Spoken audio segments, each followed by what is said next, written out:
tous nos bien-aimés qui sont connectés et mes bien-aimés qui sont présents en ces lieux. Rendre gloire au Seigneur, bénir ce grand Dieu pour nous avoir accordé cette grâce d'être en vie.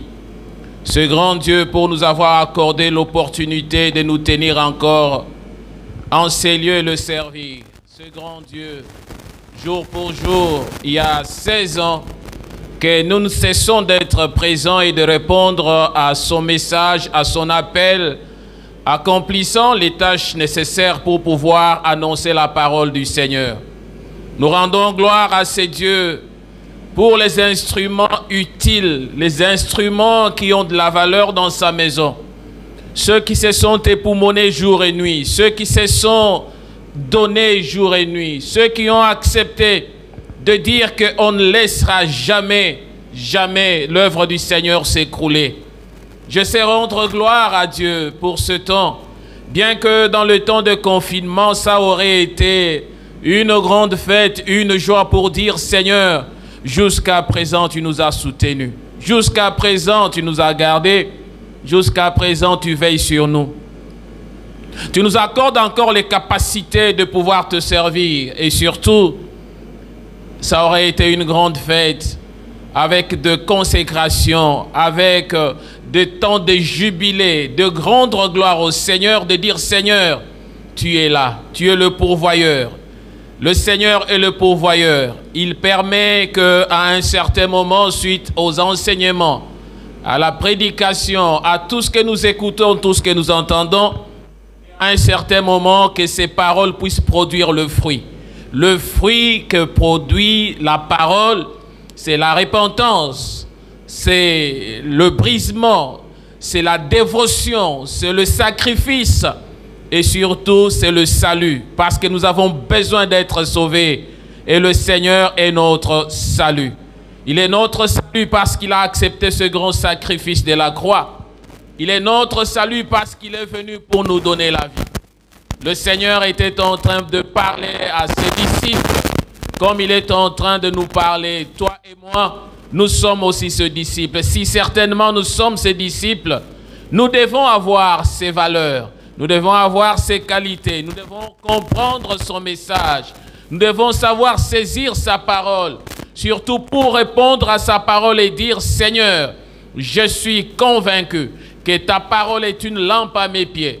Et quand je marche, quand bien même je peux tomber, Seigneur, suite à ta parole, je me relèverai.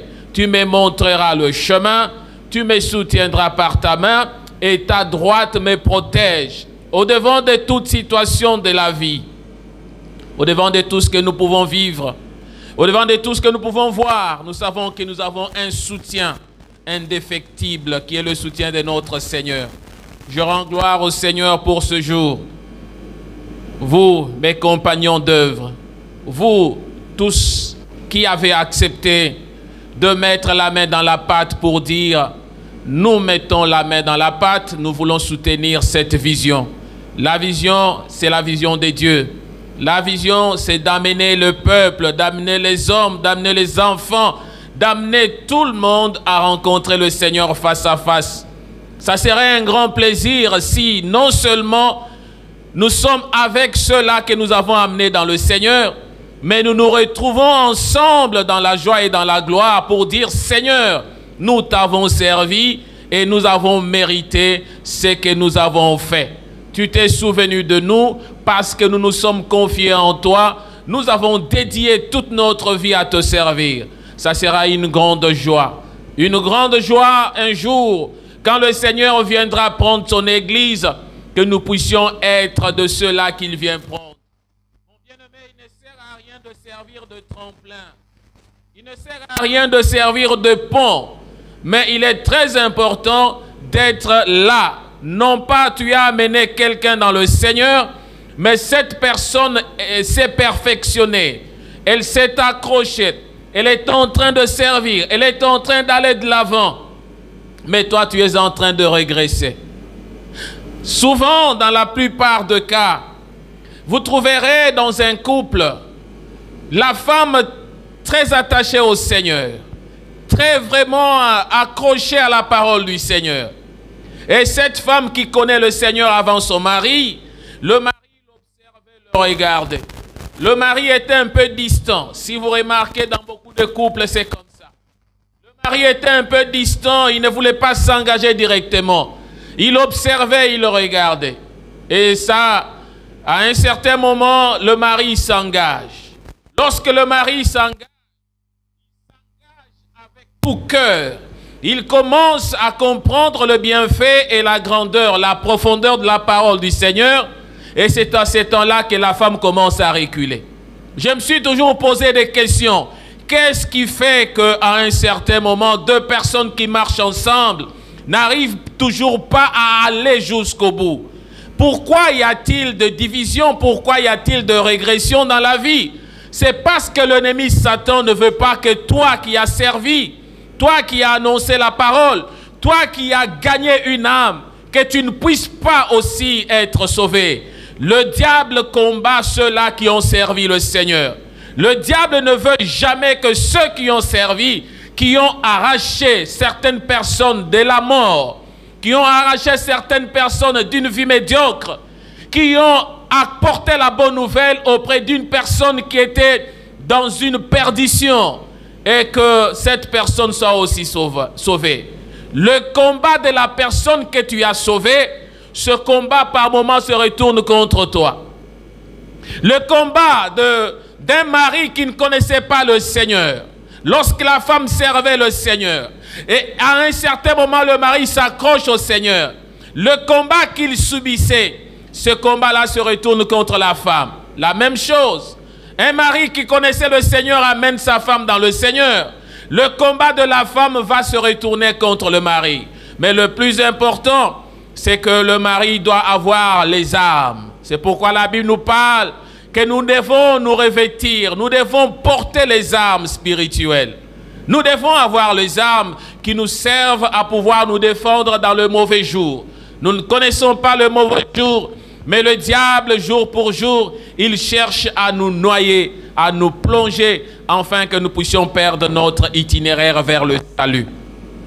La gloire est rendue à notre Seigneur en ce dimanche. En ce dimanche où, depuis hier, nous célébrons notre anniversaire de l'Église. Je bénis le Seigneur pour cela. Mais le thème est: où irai-je encore, Seigneur? Où irai-je encore, Seigneur? Parce que nous avons de la responsabilité, parce que nous avons compris la parole, parce que nous nous sommes approchés au Seigneur. Mais on se pose la question: où irai-je encore? Il y a des gens qui se sont approchés auprès du Seigneur, mais qui à un certain moment se sont perdus, qui à un certain moment se sont éloignés du Seigneur. Nous sommes dans Jean le chapitre 6, le verset 60 à 71 ou 71. La Bible me dit ceci: après avoir entendu plusieurs de ses disciples dire, ce langage est bien difficile à accepter. Je suis en train de lire la version Bible du Semeur, la version Semeur. Dans la version Louis II, il est écrit que ces paroles sont trop dures. Après l'avoir entendu plusieurs de ses disciples dire, ce langage est bien difficile à accepter, qui peut continuer à l'écouter? Jésus savait fort bien quel murmure ces paroles avaient soulevé parmi eux. C'est pourquoi il leur dit, cela vous choque-t-il? Et si vous voyez le Fils de l'homme remonter là où il était auparavant? C'est l'esprit qui donne la vie. La chair à elle seule ne sert à rien. Les paroles que je vous ai dites sont esprit et vie. Hélas, il y en a parmi vous qui ne croient pas. En effet, dès le début, Jésus savait quels étaient ceux qui ne croyaient pas et qui était celui qui allait le trahir. Aussi ajouta-t-il, c'est bien pour cela que je vous ai dit, personne ne peut venir à moi si cela ne lui est accordé par le Père. À partir de ce moment-là, beaucoup de ses disciples abandonnèrent et cessèrent de l'accompagner. Alors Jésus se tourna vers les 12, leur demanda, « Et vous, ne voulez-vous pas aussi partir ?» Mais Simon-Pierre répondit, « Seigneur, vers qui irons-nous » La version seconde dit, « À qui irons-nous » Vers qui irons-nous? Tu as les paroles de la vie éternelle. Nous avons mis toute notre confiance en toi et nous savons que tu es le Saint envoyé de Dieu. N'est-ce pas moi qui vous ai choisi tous les 12? Reprit Jésus. Et pourtant, l'un de vous est un diable. Par ces mots, il désignait Judas, fils de Simon Iscariote, l'un des 12 qui allait le trahir. Seigneur, accorde-nous les capacités de pouvoir annoncer ta parole. Accorde-nous les instruments nécessaires dans nos pensées. Révèle-nous ce qui est de toi, Seigneur, afin que nous puissions parler de ta part, Seigneur. Permets que les oreilles qui écoutent puissent être, mon Dieu, mon roi, sanctifiées et disposées à être affermies. Accepte, Seigneur, que ce temps soit pour ta gloire. Toi qui es le véritable, le maître de tout temps. Nous t'avons ainsi prié. Amen. Bien-aimés, nous rendons gloire au Seigneur encore une fois, parce qu'il est merveilleux. Les paroles que nous venons de lire ici, il s'agit de notre Seigneur. Il s'était rendu dans une ville appelée Capernaum. Lorsqu'il est arrivé dans la ville de Capernaum, il y avait une synagogue. Jésus entre dans la synagogue et dans la synagogue, il a commencé à annoncer la parole. Nous savons bien quand on parle de la synagogue c'était un lieu où les gens partageaient la parole. Et surtout, spécialement, les Juifs y entraient pour partager le Pentateuque, les lois de Moïse. C'est là qu'il y avait de grandes discussions, de partage sur la loi de Moïse. Et ceux qui allaient, ils étaient tellement érudits. C'était les gens qui connaissaient, qui savaient, qui connaissaient bien la loi de Moïse. Ils connaissaient ça par cœur. Ils récitaient ça dans leur cœur. Parce qu'ils savaient ce que la loi apportait dans leur vie. Mais lorsque le Seigneur est entré dans la synagogue, il a commencé à leur parler. Et lorsqu'il leur parlait, il disait, « Je suis le pain de vie. Je suis le pain de vie qui est descendu du ciel. Et celui qui me mange ne mourra pas. Il aura la vie éternelle. Et celui qui boira de mon sang vivra. » Et ces paroles étaient très touchantes. Parce qu'il disait, je suis le pain descendu du ciel. Les Juifs, en écoutant le Seigneur parler, ils se référaient à la loi de Moïse. Ils disaient, mais cet homme, qu'est-ce qu'il est en train de dire? C'est là où nous avons commencé au verset 60. Si vous descendez à partir de 40 quelque chose, vous remontez, vous comprenez le contexte dans la synagogue. Ainsi, les disciples, il avait des disciples. Parmi les disciples, il y a des Juifs qui étaient disciples, qui avaient accepté le Seigneur. Il y avait d'autres, de grandes foules le suivaient. Beaucoup de gens venaient auprès de lui. Chacun avait sa raison de venir auprès du Seigneur. Mais lorsqu'ils étaient là, ils ont commencé à murmurer. Mais qu'est-ce que cet homme est en train de parler? N'est-il pas le fils de Joseph, de Marie?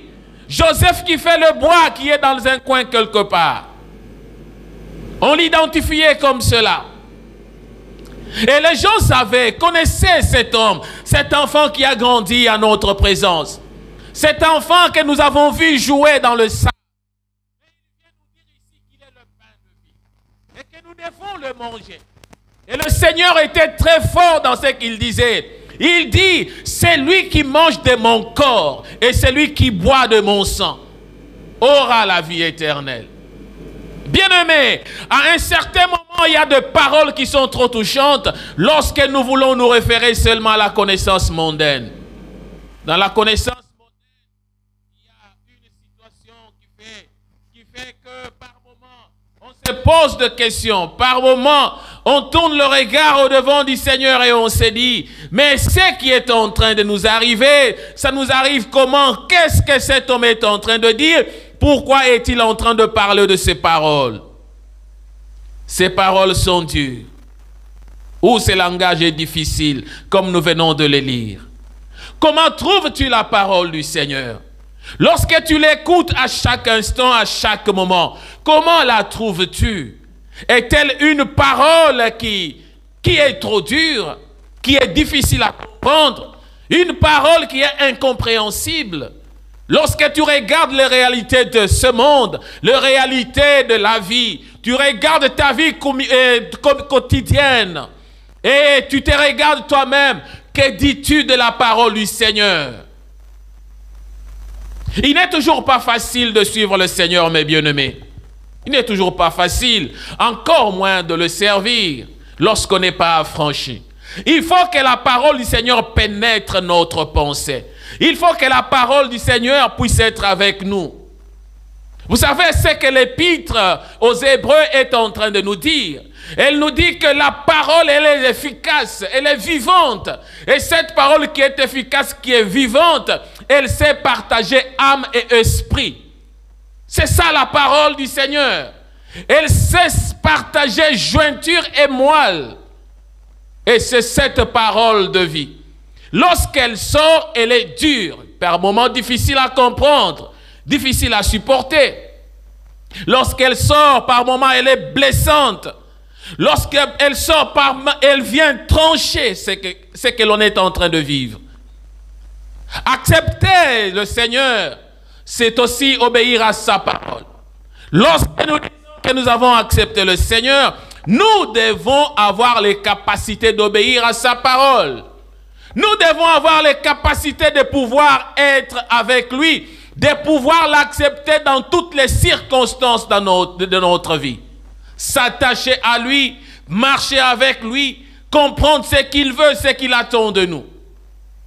Mais dans cette circonstance que nous sommes en train de parler, il s'agit des disciples qui suivaient le Seigneur, des disciples qui étaient avec le Seigneur.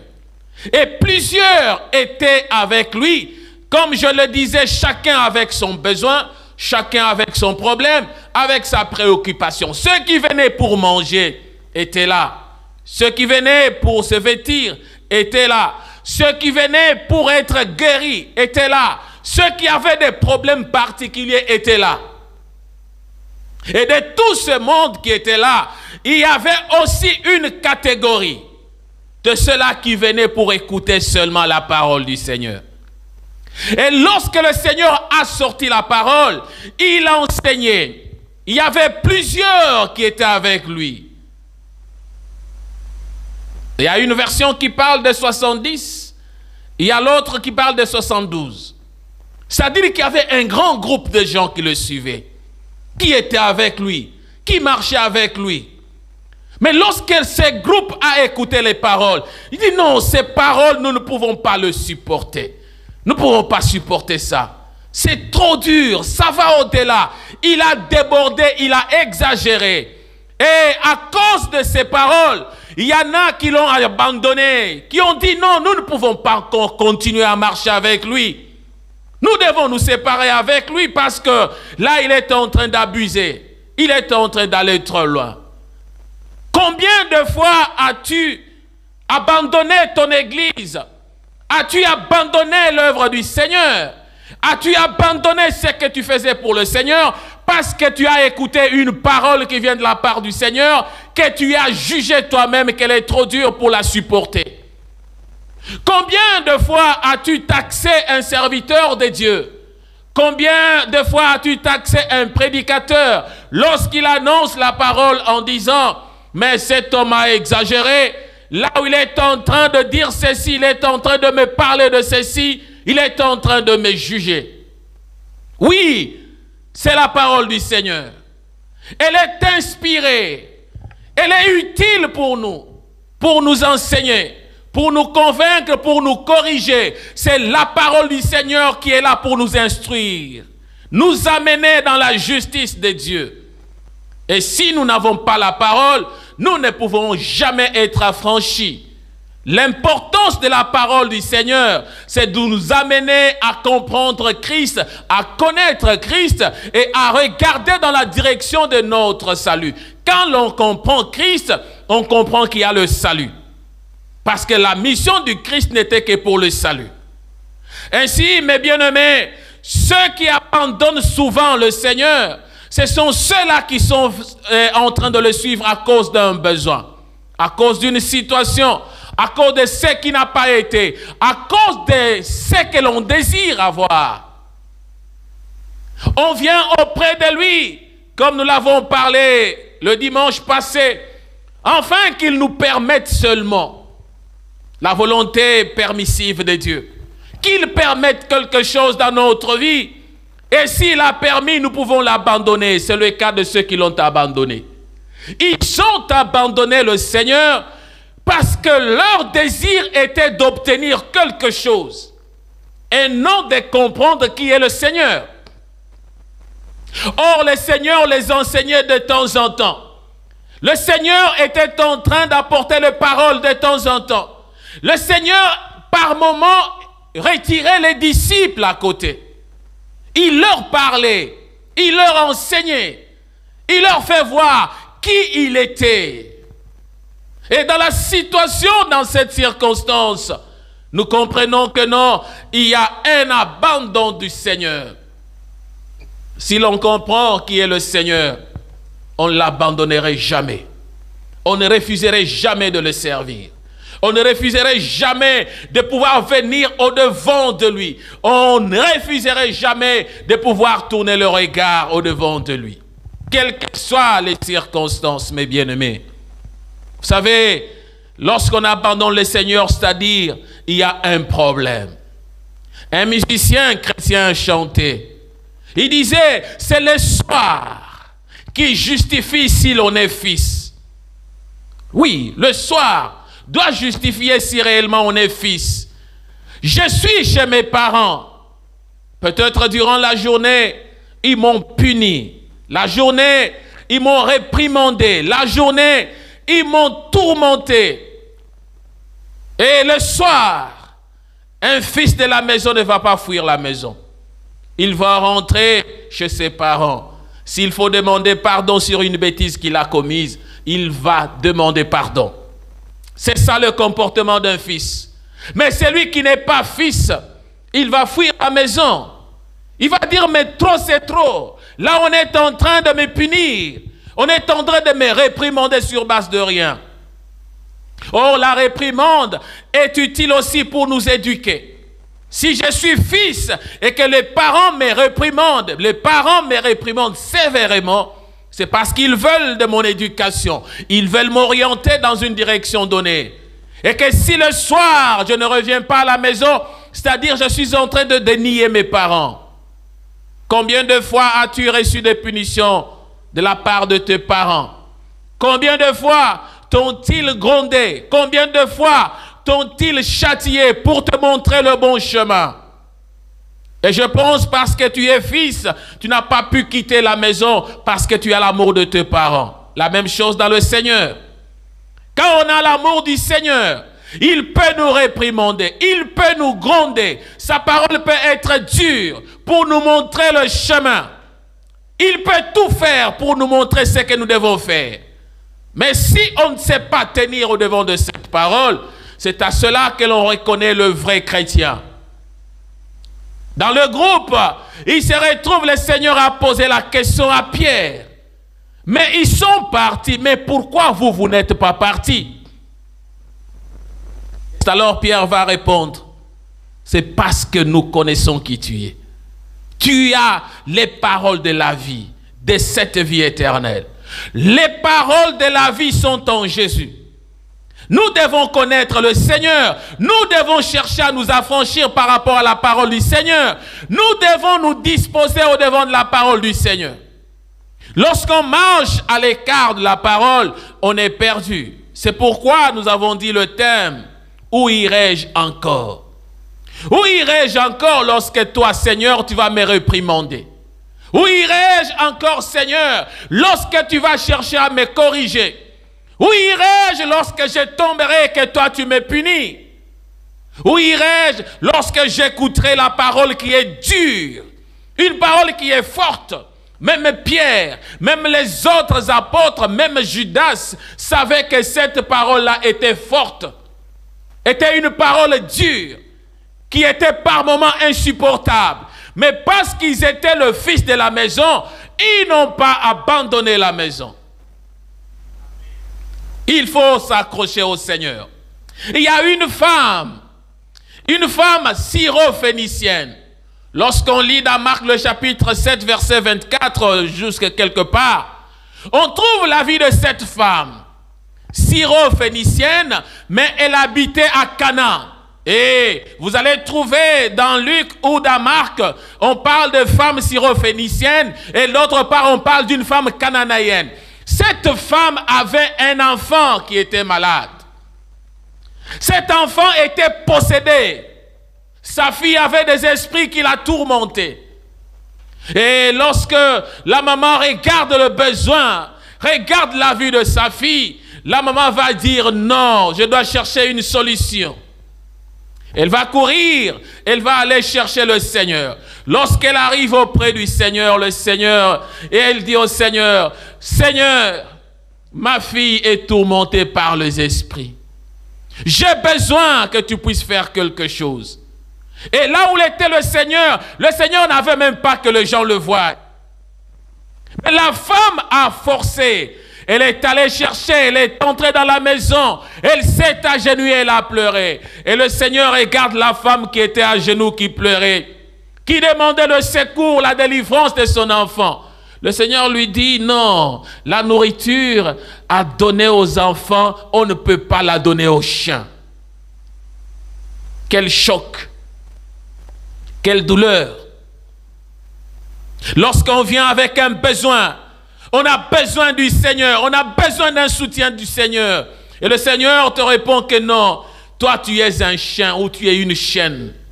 La nourriture qui est la parole, cette parole dont il parle, il dit, je suis le pain de vie.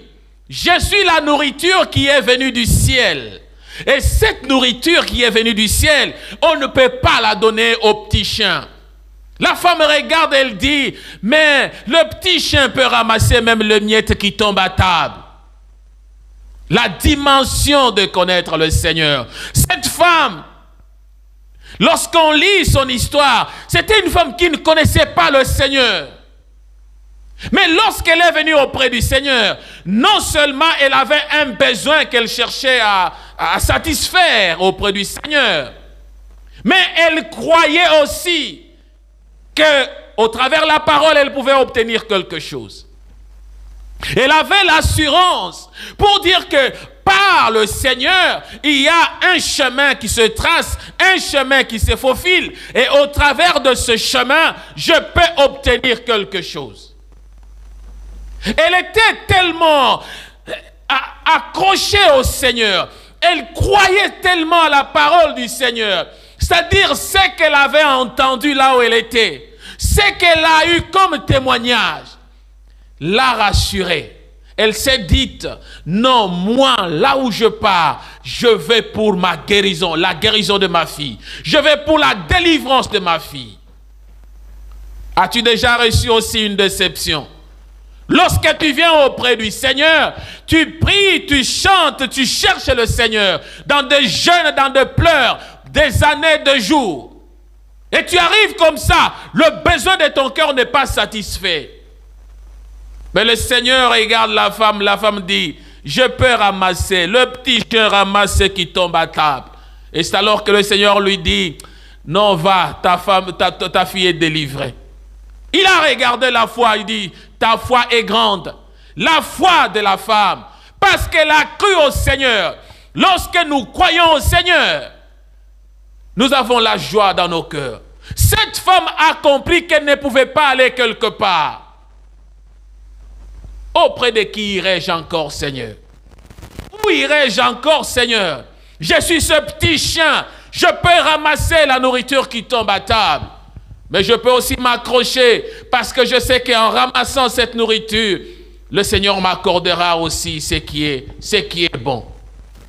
Vous savez, un enfant dans la maison de son père ne peut pas être scandalisé par ce que le papa est en train de faire. Nous avons besoin de nous accrocher au Seigneur. À cause de la dureté des paroles de notre Seigneur, nous devons nous y accrocher. Quelles que soient les circonstances, quelles que soient les situations, quel que soit le moment, quel que soit le besoin, satisfait ou pas, nous devons nous accrocher au Seigneur. Le Seigneur nous appelle, il a besoin de ta vie, il a besoin de toi. Il parlait à la foule sur ce qui suit l'homme.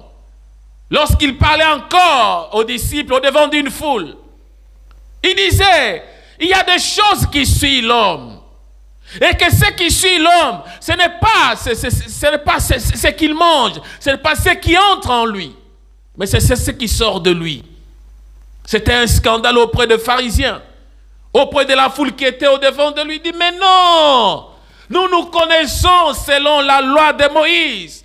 Nous connaissons selon notre expérience de nos aïeux que tu ne peux pas manger les choses souillées. Tu ne peux pas manger ceci, tu ne peux pas manger cela. Tu ne peux pas manger sans te laver les mains. Mais le Seigneur dit non, ne vous en faites pas. Ce n'est pas ce qui entre, mais c'est ce qui sort de l'homme, qui suit l'homme. Les paroles qui rentrent, qui sortent de nous, c'est ce qui nous suit, c'est ce qui dérange notre vie, c'est ce qui nous amène au péché. Ce n'est pas ce que nous mangeons. Et qu'en parlant de cela, c'était un scandale. Et au devant de ce scandale, il a compris, non, comme ceci est en train de vous scandaliser, il y a une réalité. Toute plante que n'a pas planté mon père, cette plante-là sera déracinée. Pourquoi? Parce que j'ai l'impression que vous êtes là. Vous n'êtes pas de plantes qui ont été plantées par le Père. Vous vous dites chrétien, vous n'avez pas été appelé par le Seigneur. Personne ne peut venir au Père sans passer par moi, sans que le Père ne les ait appelés. Pour arriver au Seigneur, il faut que le Seigneur t'appelle. Il faut que le Seigneur te choisisse. Ainsi, quand le Seigneur nous a choisis, nous sommes une plante du Seigneur. Mais si tu n'es pas la plante du Seigneur, tu seras déraciné. C'est pourquoi on voit les gens qui viennent auprès du Seigneur. Ils sont venus comme une plante qui est florissante, mais ils sortent de là comme une plante qui a été séchée. Pourquoi? Parce que leur dimension de compréhension de la parole du Seigneur est différente. Lorsqu'on comprend le Seigneur, lorsqu'on est affermi par la parole du Seigneur, lorsqu'on sait saisir la parole du Seigneur, on doit avoir une motivation interne et personnelle. On doit avoir la joie d'être ce que l'on est dans le Seigneur. On doit comprendre l'importance du brisement de notre vie. Personne ne peut venir à moi si cela ne lui est accordé par le Père. Il faut que le Père nous appelle. Il faut que le Père saisisse notre vie. Il faut que le Père nous approche du Seigneur.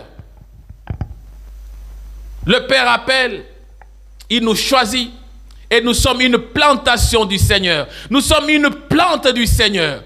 Il vient nous planter dans le Seigneur. Quand Dieu nous appelle, c'est pour nous mettre à côté du Seigneur. À côté du Seigneur, c'est pour obéir à sa parole. Quand nous obéissons à la parole du Seigneur, alors nous ne serons jamais déracinés, quelles que soient les circonstances. Il dit, l'Esprit vivifie. L'Esprit vivifie. Vous savez, dans Ézéchiel 37, verset 37, de 1 à 6, quelque part là, on parle des ossements secs de la vallée. Ces ossements, ce n'était pas quelque chose de physique comme ça, mais la Bible nous dit, il a été transporté dans l'esprit. C'est-à-dire, le Seigneur amène dans l'esprit, dans la compréhension spirituelle, dans la dimension spirituelle des choses. Et lorsque Ézéchiel est amené dans cette dimension, le Seigneur lui fait voir une vallée. Il regarde, il voit les ossements secs.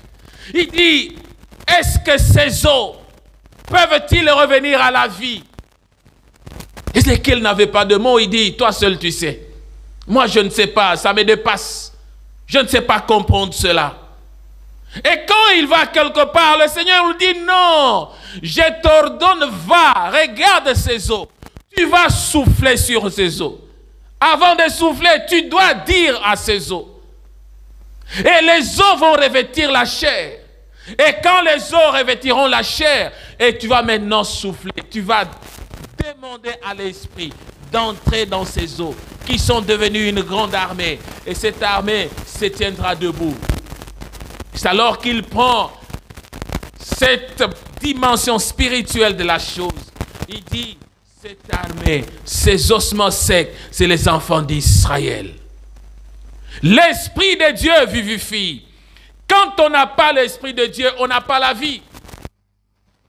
Tant qu'on n'a pas l'Esprit de Dieu, on peut être là. On peut revêtir la chair, mais on n'arrivera jamais à comprendre qui est Dieu dans notre vie. On peut marcher comme tout homme, mais on n'aura jamais l'Esprit de Dieu, la révélation de Dieu. Il faut que Dieu nous révèle. Il faut que Dieu nous montre le chemin. Il faut que Dieu vienne à nous. Et au travers de son esprit, que nous puissions expérimenter la dimension de sa gloire. L'esprit vivifie. Et les ossements secs de la vallée ont revêtu la chair, mais il leur a fallu revêtir l'esprit.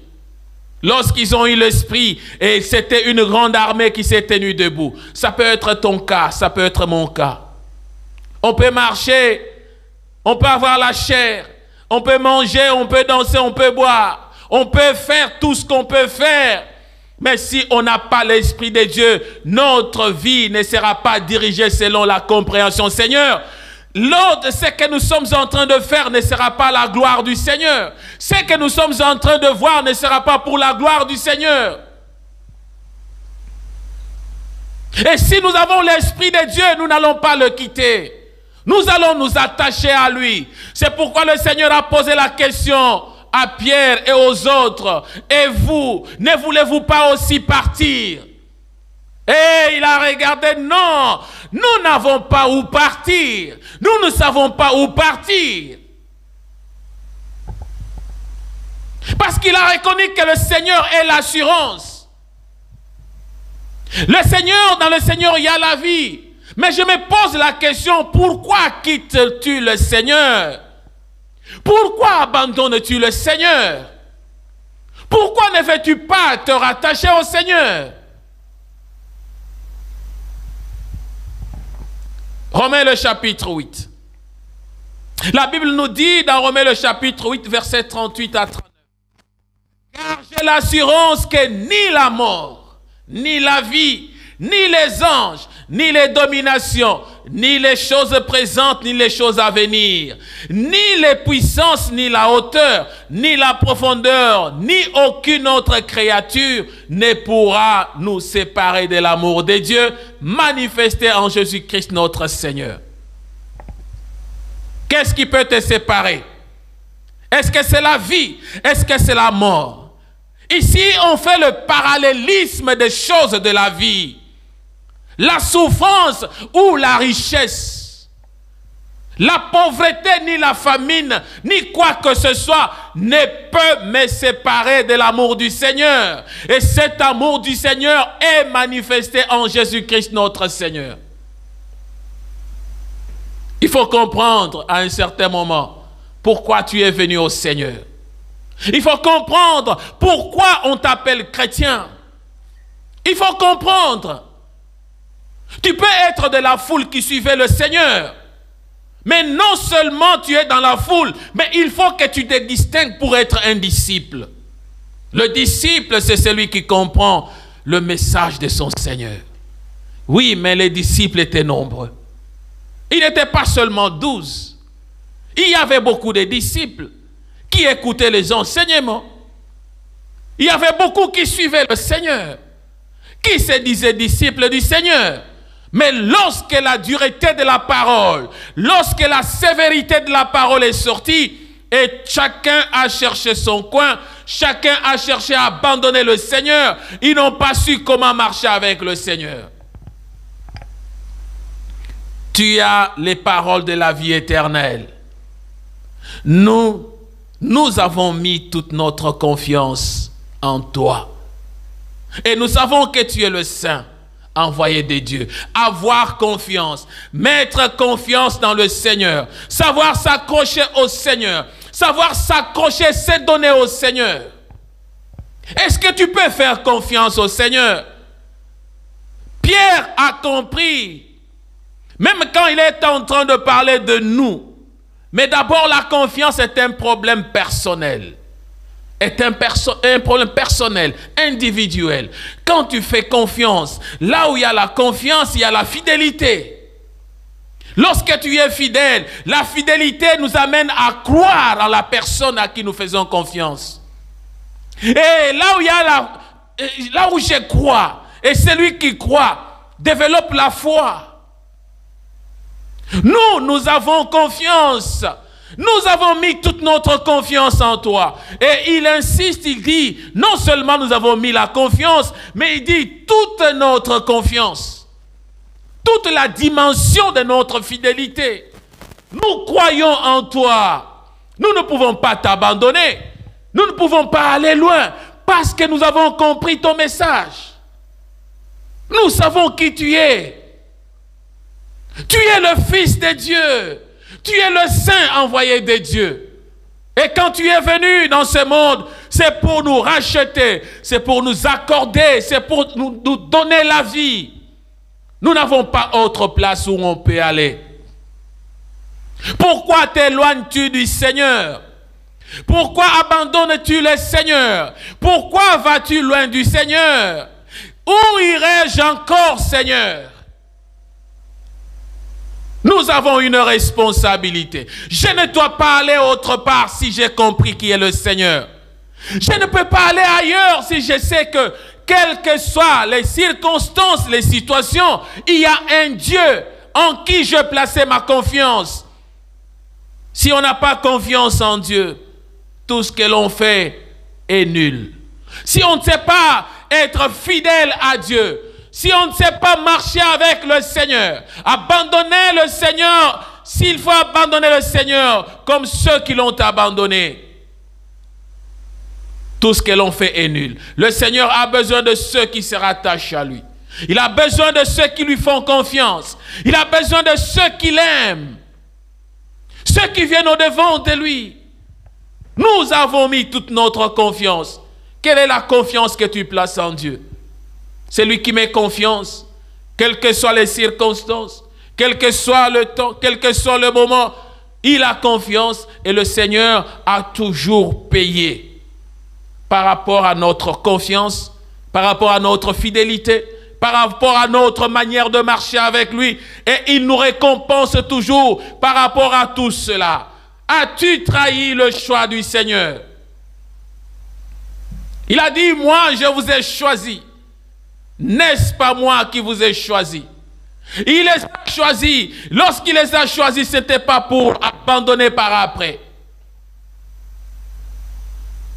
Et pourtant, l'un de vous est un diable. Comment le Seigneur, qui a choisi les disciples, qui connaissait bien que celui-ci est un diable, pouvait-il accepter que le diable soit parmi les 12? C'est la grande question que tout le monde se pose. S'il savait que c'est un traître, il savait que c'est un diable, pourquoi l'a-t-il pris? Est-ce que voulait-il chercher que le diable se convertisse? Voulait-il chercher que le diable fasse ceci? Oh, avec ce diable que le Seigneur connaissait, qu'il avait choisi, il lui a confié toute la responsabilité de la trésorerie. Et lorsqu'il a reçu cela, c'était le chemin par lequel il devait trahir le Seigneur, le chemin de la trésorerie. Et cet homme, Judas Iscariote, qui devait trahir le Seigneur, qui connaissait ce qu'il devait faire pour le Seigneur, était là. Et le Seigneur l'a doigté. Il a dit, il y a quelqu'un parmi vous qui va me trahir. As-tu trahi aussi le choix de Dieu dans ta vie? As-tu trahi ta relation avec le Seigneur?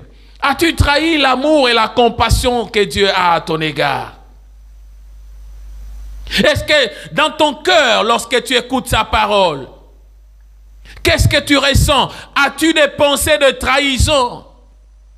Par moments, Judas en lui-même ne savait pas qu'il allait trahir le Seigneur par moments. Peut-être, il ne savait pas. Mais comme c'était quelque chose qui était en lui, Hébreux 4, je crois, le verset 14, 13-14, quelque part, le Seigneur nous parle qu'il est celui qui voit tout, il connaît tout, rien n'est caché au-devant de lui. Mais il a choisi Judas. Le Seigneur peut m'appeler, le Seigneur peut t'appeler. Bien que tu aies un défaut, bien que tu sois quelqu'un qui va le trahir, il va t'appeler pour te mettre à l'épreuve, pour voir là où tu vas finir. Mais si tu n'as pas de mauvaises pensées en toi, si tu n'as pas la pensée de traîtrise en toi, le Seigneur t'accordera une grâce lorsque tu viens au-devant de lui et que tu es affranchi par sa parole. Il peut arriver que tu puisses abandonner, que tu puisses changer ta vie. Parce qu'il dit, il est plus important qu'une brebis qui s'est éloignée revienne dans le troupeau. Si peut-être tu t'es éloigné, si peut-être ta façon de faire n'est pas la bonne, si peut-être ce que tu fais n'est pas ce que Dieu a besoin, mais il a besoin que tu changes la vie. Mais il t'a déjà choisi, il attend voir la réaction qui viendra de toi. Continueras-tu dans le chemin de la traîtrise? Continueras-tu dans le chemin d'abandonner le Seigneur? Continueras-tu dans le chemin comme les autres disciples qui ont abandonné le Seigneur? Ou seras-tu fidèle avec le Seigneur jusqu'au bout? Tu as les paroles de la vie. Les paroles de la vie éternelle. À qui irons-nous? Est-ce que tu reconnais en toi certaines qualités? Est-ce que tu reconnais en toi certains dons que le Seigneur t'a donnés? Il t'a fait le don. Il t'a choisi, il t'a donné les qualités, les capacités de le servir. Comme Judas avait aussi les capacités de servir. Il t'a donné les possibilités d'être dans la reconnaissance de ce bienfait. Mais est-ce que dans ta marche avec le Seigneur, l'as-tu trahi? Ou bien tu es encore fidèle à lui? Fais-tu confiance au Seigneur? Es-tu encore fidèle au Seigneur? Ou bien les circonstances de la vie ont fait que tu puisses t'éloigner? Nous avons compris dans Romains le chapitre 8, ce que la Bible est en train de nous dire. Il n'y a rien qui peut me séparer de l'amour du Seigneur. Rien ne peut me séparer de l'amour du Seigneur. Ni aucune créature ne pourra nous séparer. Ni la hauteur, ni la profondeur, ni les puissances, ni quoi que ce soit, ni les choses à venir, ni les choses présentes. Mais si tu as cette garantie que même les choses à venir ne peuvent pas te séparer de l'amour du Seigneur, je pense que Judas pouvait changer sa vie. S'il savait que présentement je suis caissier, même dans l'avenir, je ne trahirai jamais. Je ne prendrai jamais de l'argent de quelqu'un pour trahir mon maître. Je sais qu'il pouvait être sauvé, mais le Seigneur connaissait son cœur. Tu peux être là. Le Seigneur t'a donné son trésor pour garder. Le trésor du Seigneur, c'est le don du Saint-Esprit. Le trésor du Seigneur, c'est la grâce que le Seigneur t'a donnée pour le servir avec. Mais que fais-tu avec ce trésor? Est-ce que c'est le chemin par lequel tu vas trahir le Seigneur? S'il t'a donné un don, il t'a fait un don. Est-ce que c'est par ce don-là que le diable entraînera en toi pour que tu puisses trahir le Seigneur? Est-ce que tu ne peux pas aussi, en tant qu'enfant de Dieu, en tant que servante et serviteur de Dieu, chercher à t'affermir par rapport à la parole du Seigneur, chercher à comprendre la profondeur de la parole du Seigneur? Beaucoup de ses disciples l'abandonnèrent et cessèrent de l'accompagner. Ils étaient aussi disciples comme les 12. Mais les 12 sont restés. Es-tu parmi ceux-là qui restent? C'est pourquoi nous comprenons ce que la Bible nous dit. Plusieurs sont appelés. On peut appeler plusieurs personnes. Mais le choix du Seigneur est pour certains, pour une catégorie donnée. C'est pourquoi il a dit dans cette parole, n'est-ce pas moi qui vous ai choisi, tous les 12, tandis que tous les autres disciples qui étaient là, il avait seulement suivi à cause d'un profit. Mais le 12, le Seigneur est en train de préciser, vous, le 12, c'est moi qui vous avez choisi. Mais les autres qui étaient là, qui étaient aussi disciples, parce qu'ils avaient suivi le Seigneur, mais eux, au devant des circonstances, ils ont abandonné le Seigneur. Ils ont cessé de marcher avec le Seigneur. Le Seigneur a besoin, et le Seigneur te pose aussi cette question. Pourquoi toi tu n'es pas aussi parti? Pourquoi toi aussi tu n'as pas abandonné le Seigneur? Comme ceux-là qui l'abandonnent, ceux-là qui ne veulent pas continuer avec le Seigneur. As-tu compris que c'est l'Esprit qui donne la vie? C'est l'Esprit qui vivifie. As-tu compris que la chair seule ne sert à rien? As-tu compris que le Seigneur a besoin de toi? Tu es comme les ossements secs de la vallée. La chair seule ne sert à rien. Mais il faut que l'Esprit puisse être là. Si la chair, tu marches dans la chair, si tu es encore accroché aux choses de la chair, aux besoins, aux désirs de ce monde, si tu n'as pas encore compris que la parole de Dieu, l'Esprit de Dieu est capable de venir en toi et te transformer et d'être comme le 12 qui se sont accrochés au Seigneur, le Seigneur te tend encore la main et tu dois comprendre que tu as nulle part où aller. Où irai-je encore, Seigneur? Où irai-je? Les paroles de Dieu soulèvent par moments de discussion. Je sais que tu peux, à un certain moment déjà été affronté, tu as été affronté au devant de certaines discussions. Est-ce que ce que la Bible nous dit, voilà ce que l'on vit? Oh, la Bible nous dit, non, vous dites que ne buvez pas du vin, mais la Bible nous dit des discussions pareilles. L'apôtre Paul est en train de conseiller son fils Timothée. Il dit, ne te livre pas de discussions folles. Ça ne sert à rien d'être mêlé dans des discussions folles. Amenez la parole du Seigneur. Que ceux qui comprennent, comprennent. Que ceux qui ont le cœur pour être affranchis, comprennent. Mais lorsqu'il y a des murmures par-ci, par-là, le Seigneur connaît. La Bible nous dit, il connaissait qui avait de murmures. Et il savait qui était en train de murmurer. Il savait qu'il y avait des gens qui étaient là, qui étaient en train de parler de ceci, de cela. Il connaît ce qui est dans ton cœur. Les pensées cachées dans ton cœur. Lorsque tu parles au-dedans de toi-même, lorsque tu parles de l'abandonner, lorsque tu es en train de penser que tu es au bout de tes pensées, lorsque tu es en train de tourner le regard, dire maintenant, je suis au bout, ce que j'espère, ce que je pensais, ce que j'attendais du Seigneur, je n'en ai pas obtenu. Tu es en train de m'agiter en toi. Tu es en train de chercher à aller ailleurs, à faire ceci, à abandonner. Le Seigneur connaît, parce qu'il connaissait que la foule qui était là, les disciples qui étaient dans la synagogue devaient l'abandonner. Mais il y en avait qui devaient rester. Es-tu parmi ceux-là qui restent avec le Seigneur? Peux-tu aussi confesser comme Simon a confessé? Seigneur, je n'ai où aller parce que tu as les paroles de la vie éternelle. Seigneur, j'ai tout abandonné et j'ai mis toute ma confiance en toi. Nous voulons prier. Tendre Père, tu es parfait. Le seul qui s'élève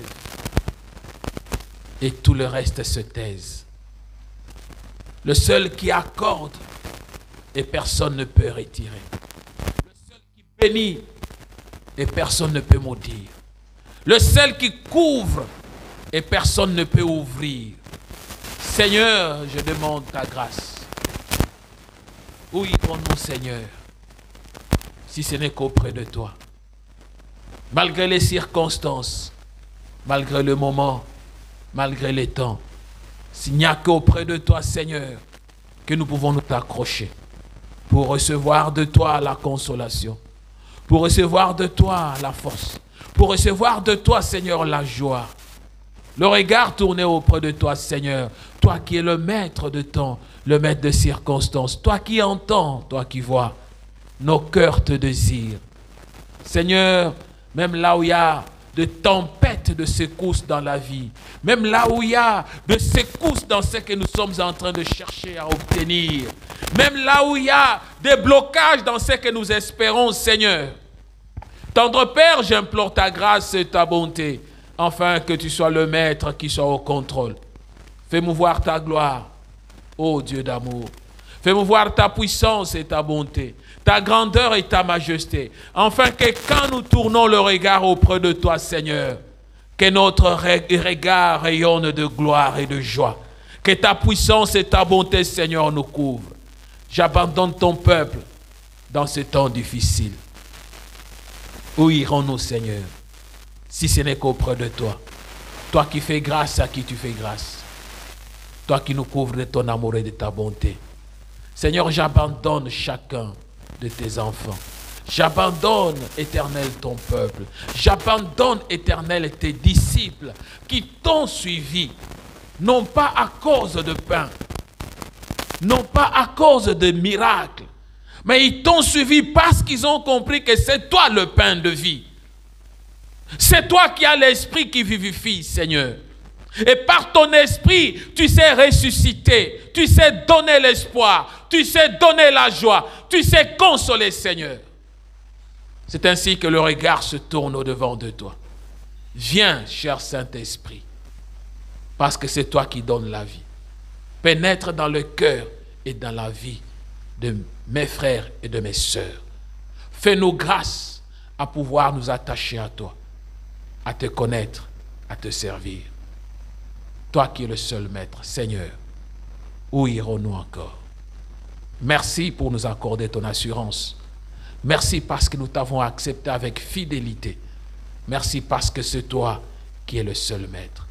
À toi soit l'honneur, la gloire, la puissance, au siècle de siècles. Nous avons ainsi prié et nous disons Amen. Que le Seigneur nous bénisse.